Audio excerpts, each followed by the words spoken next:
Hey guys, welcome back to the channel. Today we've got our January Stars of the Month cards in Hockey Ultimate Team. So we're going to break all those cards down, take a look at the cost, and see if they're worth making. Thank you guys again for watching. If you haven't subscribed already, make sure you do. And as well, if you want to take a look at the content afterwards or build some teams, compare all the other cards that are in the database, go and take a look at HUT my HUT database website. Link is down below. All right, let's get into it. All right, so before we get into the actual cards, let's take a look at just the cost. It is going to be exactly what it was before. You're going to need 16 collectibles to actually make these things, and the issue is obviously is that the costs for those are much higher than normal events. So we're looking at about 16,000 coins per collectible right now, so keep that in mind when we go and take a look over those cards. It's going to cost 16 to do a random one of these. That'll give you a small choice. Again, these ones, it'll be 16 for the 91 overall Junior Stars of the Month, 18 for the 92 overall Europeans, and then 17 for just a completely random one. So just keep that in mind as we go and take a look at the cards.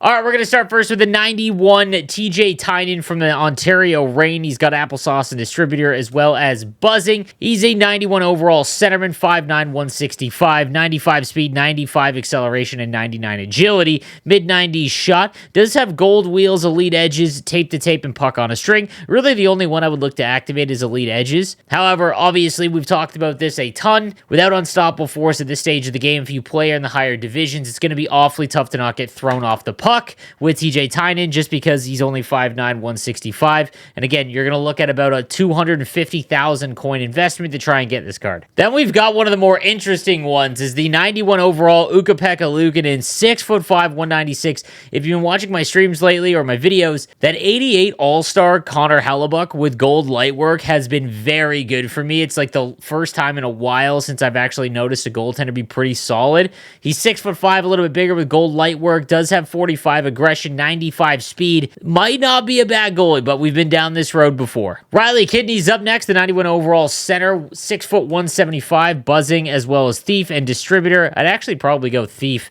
to get his faceoff rating up even higher. He's got gold, puck on a string, quick pick, crease crasher, and backhand beauty. Like none of them, maybe quick pick. So again, you're just really paying for the attributes, and there's a lot of players right now that have around the same similar attributes, 93 speed, 93 acceleration. Does have good shot power at 99, but a lot of cards have that right now. Vince Dunn is up next. He's got Workhorse and Spark, as well as Fly the Zone and Wingman. He's got gold elite edges, stick 'em up, thunderclap, as well as off the rush. 93 speed, 93 acceleration, is very usable at 91. He's got 92 body checking, 94 defensive awareness. Again, unless you're having him be your first line defenseman, having elite edges on a defenseman, the only one it really is useful for is Cale Makar, or again, someone that you're going to use on your first pairing. It is a very useful ability on defensemen still, but again, I wouldn't activate it on anyone that is in your first pairing. Silver Stick 'em Up is very good, but it's more impactful on the very big defensemen. So again, when you combined everything, again, 250,000 coins, just a hard pass to make. Colby Barlow's up next from the Owen Sound Attack. I've seen him absolutely roast my Ice Dog, so that's tough. 6'1", he's got gold truculence, wheels, unstoppable force, and no contest. I love unstoppable force, obviously, and gold truculence on a forward. Not as impactful as a defenseman, but still very, very helpful. He's got 93 speed, 93 acceleration, and 99 agility, 99 shot power, which a lot of these cards have now. Mid-90s hand stats, is 6'1", but he looks almost exactly like Matty Beniers, so you probably have a different card that's almost identical to him, so just keep that in mind, but this one's not bad, for sure. Former San Jose Shark, SUOMELA is up next. He's got multiple skating synergies, which gets him to 92 speed and acceleration. He is only 6', 179. Gold quick draw, I love. He's got 95 as the faceoffs. Unstoppable force, obviously that's helpful. But Born Leader and Tape to Tape are probably not ones that you're needing to activate at this stage of the game. Again, very mediocre skater, so it's really tough to get excited about these cards just because of the cost in the, if you are to actually make this set and these are the cards you get, that's a very, very big pill to swallow if you're going to spend 250,000 coins. Following him is the 92 David Pastrnak. He's got Well-Rounded and Gladiator, as well as Booming Shot and Protector. Gold Make It Snappy. Spinorama, Puck on a String, Third Eye. Like, comment below if you're excited about any of those. 93 speed, 93 acceleration, and for whatever reason, at the beginning of the game, David Pastrnak had like 78 agility, so he's got 88 agility. Like, I would rather pay the coins to get Mike Gartner's icon and then power him all the way up than to try and get this 92 David Pastrnak. This is just I'm not really sure here. Like, they've made really exciting cards, and obviously they're probably trying to use different abilities and not just like the meta ones, but they've kind of backed themselves into a corner because they've done it for so long now throughout the game that when they release cards that don't have like the very good abilities, it's like, okay. We've got the 92 Spencer MACHACEK. That's tough. I mean, I apologize, boys. I have no idea who this is, so I don't know his name. 92 speed, 92 acceleration, gold big rig. He's got crease crasher, big tipper, and total eclipse. A grinder. Like, that's the ultimate grinder ability. 92 speed, 92 acceleration, 99 balance, which is nice. Means that he's not going to get knocked off the puck, obviously, but 87 slap shot accuracy and power. That's pretty tough because you're going to have a hard time picking goalies upstairs if you have a high-rated goaltender.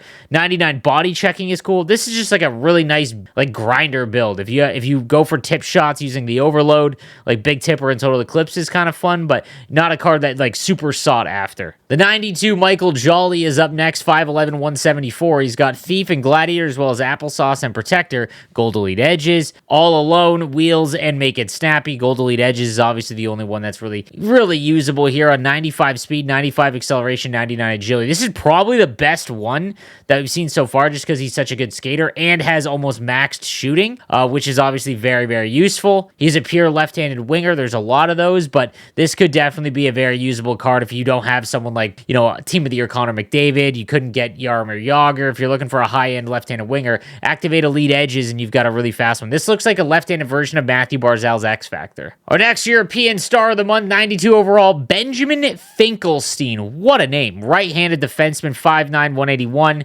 Spark, as well as Fly the Zone. 94 speed and acceleration is nice. As Truculence and Gold Shutdown, so like it more than makes up for the size. I mean, you could probably buy him for pretty cheap. This could be a sneaky decent card with Truculence activated because he's such a good skater. He's got 98 body checking as well. But again, we've seen this with the female cards. Even though they have Truculence, it doesn't more than make up for the fact that he's 5'9", 181. And our last European, we've got the 92 Roman Cervenka, 5'11", 194 wingman, as well as Spark. 95 speed, 95 acceleration, gold wheels, Born Leader, Elite Edges, and Unstoppable Force. Unstoppable Force and Elite Edges, we know, a very, very good combo.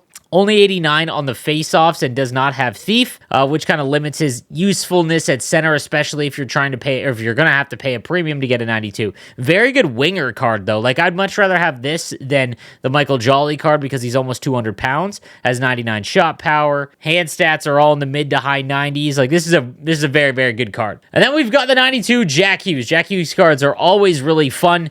His wrist shot is always sneaky good. Like, it reminds me of, like, Austin Matthews. Like, he can pick the far side upstairs, especially for those goal line shots, very, very easily. He's got Buzzing and Magician as well as Thief and Protector, Gold Elite Edges, which is great. The other three are just not really going to activate. 93 speed, 94 acceleration, 98 agility, mid-90s shot. So, like, he's good, but there's probably going to be a lot better Jack Hughes cards that have come out or are going to come out. So, again, nothing crazy to get excited about.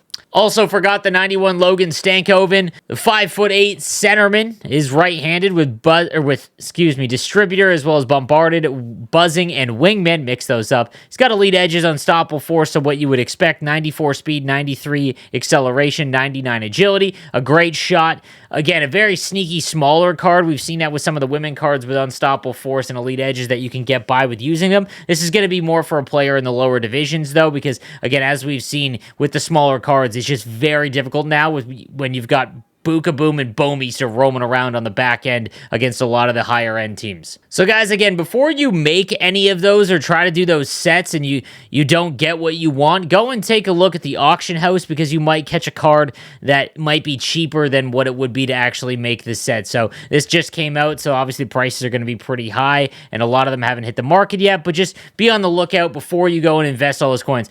We took a look at all the cards, man. Not a lot of them are going to be worth, I mean, really none of them are worth it. I think back to the prior month with like McDavid and Tage Thompson. This month's star of the month, just not nearly as enticing as the prior month. So let me know what you guys think in the comments section down below, and I'll see you next time. Have a good one.